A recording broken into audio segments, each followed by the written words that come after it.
Dr. Power, your guests have arrived. Well, come in, folks. Oh, come on in. So pleased to see you. Have a seat. There's a seat over here for somebody and another seat over there for two more. Just delighted to have you with me today. This is our first of our What's in the News for the blog site. I've done a number of them, of course, in our classes over the years, but now I'm going to start. This is number one for 9 December 2021. The task of these is I'm going to scan the newspaper, pick out some major topics, ones that are interesting to me, ones that, frankly, in the fullness of time, may turn out to be a concern for our organizations, for our nation, indeed for our families, that we as strategists must look through the fog and get some sense of what's emerging so we can mitigate the damage or exploit the opportunity that these new emerging issues are going to present. I monitor about 10 emerging issues, try to stay on top of them. This is one I'm going to discuss today, and I'll try to introduce them as we go over the days each day, a little more depth as we go through it. And then I'd like to have some running dialogue on the conversations that we do have today on the site. Particularly today, we're going to deal with the Ukraine and what's going on over there, and plus any other issues that you wish to talk about that would be of help. There's no wrong or right answers in on this set. We just simply dump the information on the table, and then we sift it ourselves and decide which ones we're comfortable with. And there's no correctness on the site either, as long as we can challenge all hypotheses and test, but we do it respectfully. So nobody's embarrassed or hurt, but we want to talk about the Muslims and Christians and the clash of civilizations. If you can't do it sort of in an academic kind of environment, where can you do it?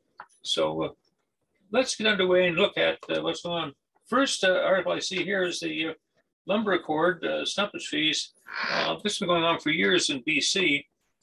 BC handles about 40% of the exports from Canada on lumber, and 14% of the world's overall supply of North American sales. So it's a big thing for British Columbia. And the prices used to run around $30, $40 a thousand board feet for spruce. They jumped to a high, believe it or not, of something in the order of $1,630 last September, and it was just driving the building market crazy. In fact, people wouldn't even give you a quote on a house until they actually got the lumber on the site, so they get locked down what the final price is going to be. But it settled back down to about $425, $425, which is still far up over the $40 US before. And today, as I speak, it's around $745 for 1,000 board feet. So on its face, it's a concern going on. And what we have is a tariff. The Americans here decided that tariffs are in order, and the tariff. We've been back and forth many times to this issue and arbitration. Part of this North American agreement, this trade agreement we have with Mexico and America and Canada, we have gone through arbitration, and in most cases we have won. The challenge is that the Americans, notwithstanding we have won, will not implement the findings of the arbitration board, and so it's something we keep coming back to. But it certainly adds to the cost, and it's causing great consternation here from the size of what we do in wood, that it's hurting us economically, part of an economic attack. And it leads us to wonder, we're so economically interdependent on America. When I put my book together in International Business, about 84% of what we did went to America, and they trade with us too, good trading partners. But because of this one customer syndrome, not working, as we see here with this tariff. And so I'm wondering, in fact, today is about 70%, so we have decoupled from 84 to 70%. But I'm wondering if we don't need to decouple some more with some other neighbors. And our neighbors are China, they're Russia, the Commonwealth group through Britain, the EU. Let's look at some other possibilities, but we can't go on being this dependent that whatever the White House says is the way it's going to be. And there's articles up on the blog site. I'll throw a few more up there to show you a series of tariffs and what I call just harsh treatment of Canada, given the partnership and the relationship that I remember between the two countries. I have cousins in Boston, and it just bothers me to see this happening. Next article I read here is about Newfoundland and Labrador retool, reposition. And they have a great oil and gas industry off the coast. Hibernia has been going on for some time. But they recognize the need that fossil fuel will always need it, but the amount will be coming down gradually over time, particularly in the light of our president of the States that wants electric cars by 2030, and his attitude towards fossil fuels with respect to pipelines, what's approved, what isn't approved, it'll be a concern. And so Labrador and Newfoundland said, let's retool, let's reposition ourselves out of this. And so this new industrial age, understand all sectors are under attack. All sectors being delivered by this internet of everything, I call it, not just things, but everything, because it's not just things any longer. It's you and I and cows and cattle and whatever. We're all going to be connected, singularity at some point to this. And there's a couple of great our videos up on the site. You want to look at some of the things that are coming through the fog at us as we do it.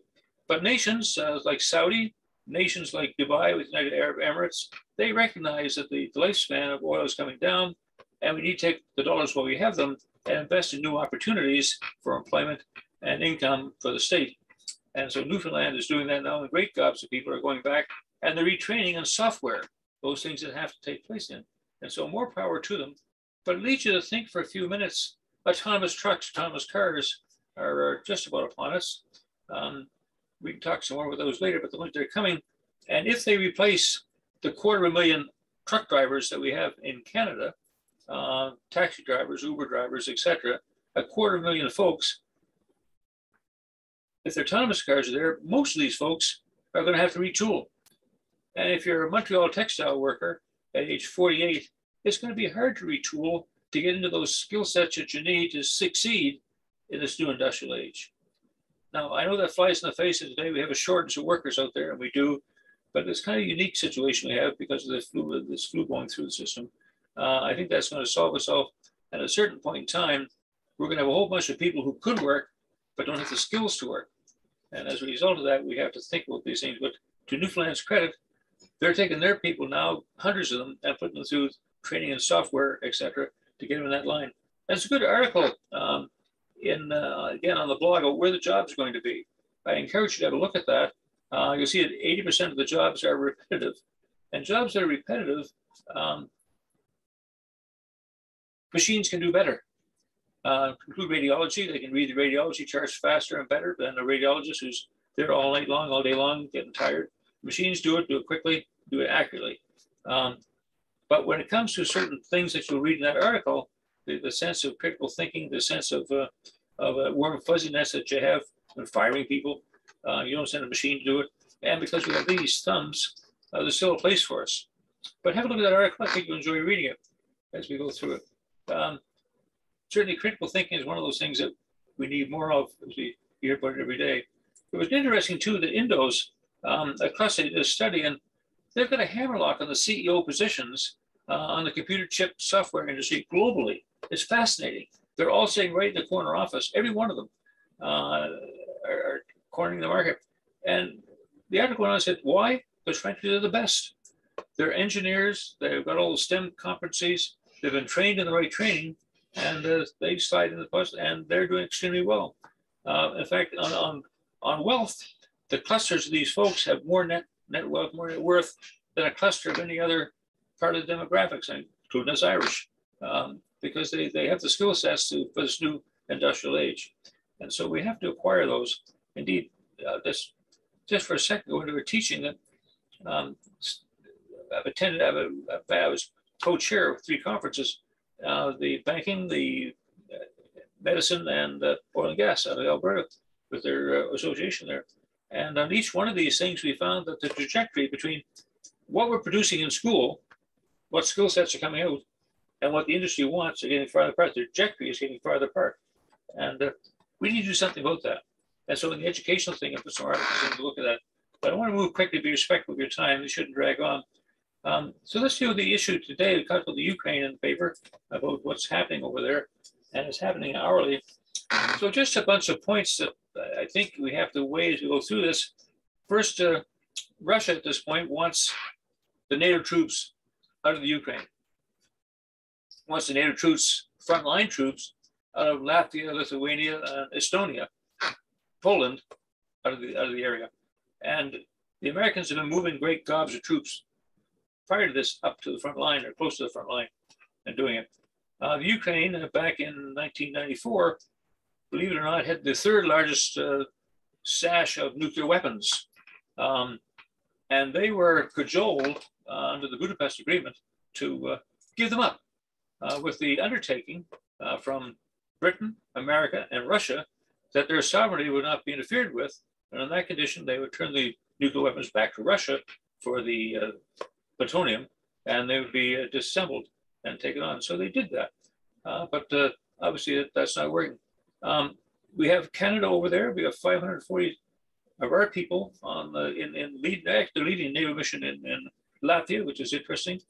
The Russians have moved in mostly at the cover of night. And I'm not quite sure of the number, right? There's reference 100,000, 115,000 to highs of 175,000 troops. They've moved in, not just troops, they've moved artillery pieces and tanks, quite a number of tanks. So far, they've counted about 1,200 tanks. They've got 330 military aircraft moved out of position. They've got 80 warships in the Baltic Sea down below, all done under the cover of darkness. And they've done it smartly for the snow flies. They've got the troops up, the heavy equipment up, and in position.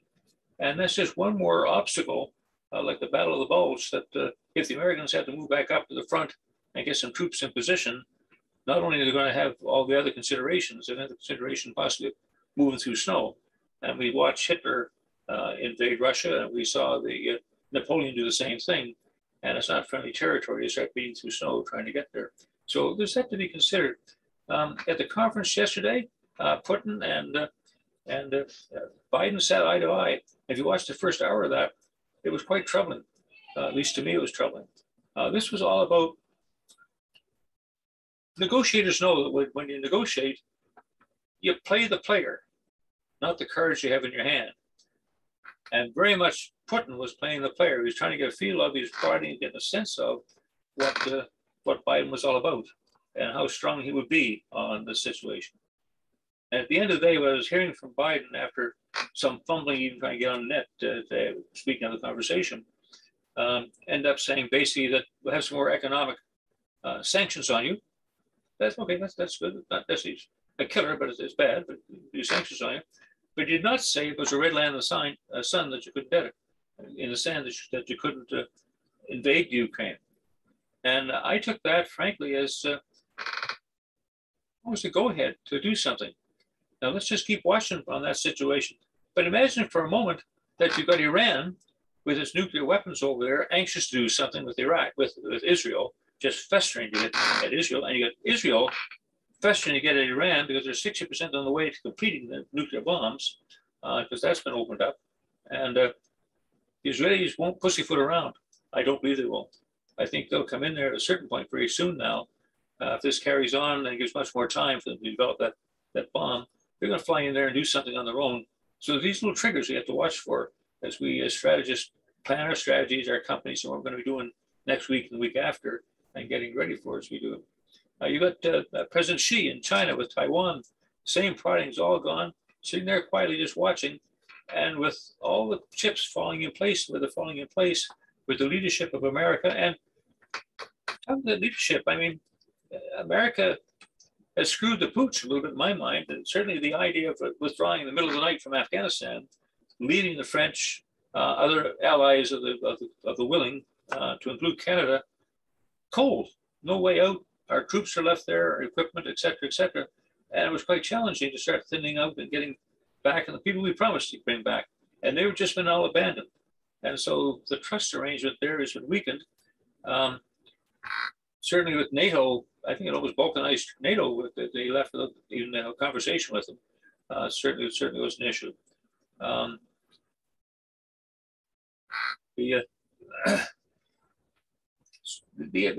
want to talk about Russia too. Russia is I think it's a gas station. It's got a strong military. It's got this gas station that supplies gas energy to Europe, primarily Germany, whose stores or who reserves, all European countries don't have the reserves built up yet. Winter's coming, so they're going to be quite dependent on Russian gas lines. And to keep in mind that another little chip in the armor was Biden. Within 4 days of sitting down and taking over as president, he has said to the pipeline there, the Nord 2 pipeline, go ahead, Russia, you can have it. And that was the hammer. That was the thing the Ukraine could fight back with and Poland could fight back with. but the Russians, because the pipes ran over the land, but they've been given away now to the Russians, and so they've got the tap to turn off and on as we do this. But again, think of it as a gas station. So as long as they're pumping gas at $70 a barrel, they have a beautiful cash flow coming in. Everything is rosy for Russia. If we get them down to $40 a barrel, they're in trouble because they won't have the cash flow to make things go around. And so if we can interfere somehow with that gas flow, that may be the weapon we have. We don't have to bomb the place or have fighting toe to toe. We just have to find somebody to interfere that cash flow and just let nature take its course. That'd be a good thing. I don't have the answers for that, but I'm just saying that's the type of thing I'd be thinking about if I was sitting in South, one of the think tanks down south as we do this. Certainly, as I say, Germany is quite concerned about this. And again, they felt Germany, when they gave away this pipeline, both Germany and Poland felt quite concerned that they gave it away without conversations anyway. He just did it in 4 days, it was imposed down. What else we talk about? The dollar. I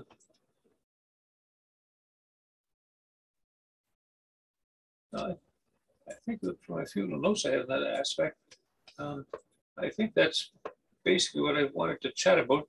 That agreement in 1994, it's interesting that they haven't brought that up yet. It wasn't signed, it wasn't ratified, but there was a document that the people agreed to be bound by it.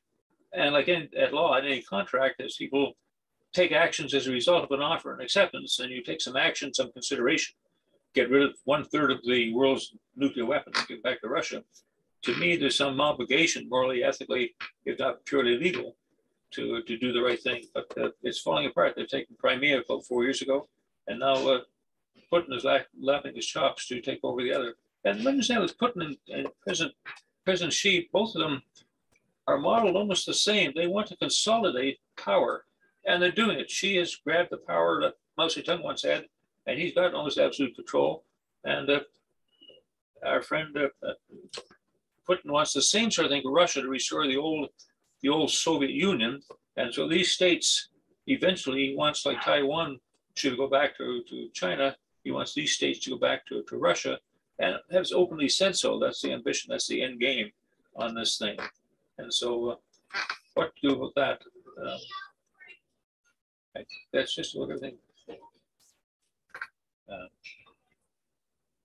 think that's everything I wanted to say. Let's go back to the paper now.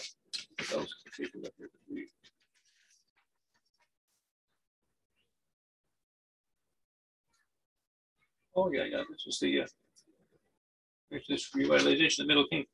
Yeah, once again, a little story here about China, and they very much want to restore the Middle Kingdom. I'll explain that maybe in a future session. But Xi very much wants to see the center of the universe will rise and fall on China itself, and he's working hard towards that. In fact, the Chinese say, "May you live in interesting times." Well, certainly we're living in dangerous times, and we're going to need a very strong hand on the tiller. So won't spend much more of your time today, but I hope there's a little something there we can discuss and kick around. I'll try to get this up on the What's the News for you shortly, along with some podcasts that you can put in your earphones and run around and listen to it. And we'll talk this way with little kid points and points as we go forward. Well, that's it all for now. Thanks for coming. Back for Biscombe. Bye-bye.